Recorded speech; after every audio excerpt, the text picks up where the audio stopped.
इस वीडियो में हम ऑल इन ऑल से रिलेटेड 10 इंपॉर्टेंट सेंटेंस जानेंगे और वीडियो के लास्ट में एक छोटा सा टेस्ट भी है। ऑल इन ऑल का मतलब होता है कुल मिलाकर या सब मिलाकर। फर्स्ट सेंटेंस है all in all she did a good job. All in all the day was very happy.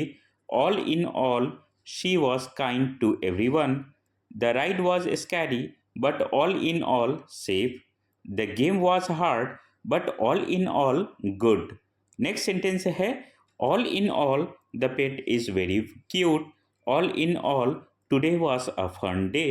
All in all I love my family very much.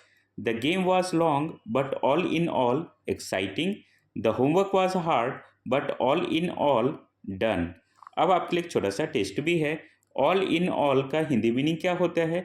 दो ऑप्शन है, ठहराव या कुल मिलाकर। सही आंसर वीडियो के कमेंट सेक्शन में बताना है। बेसिक लेवल का स्पोकन इंग्लिश बिल्कुल फ्री में सीखने के लिए इस चैनल को आप सब्सक्राइब कर लो। उसके बाद हमारे व्हाट्सएप ग्रुप को ज्वाइन कर लेना। लिंक आपको वीडियो के डिस्क्रिप्शन में मिल जाएगा।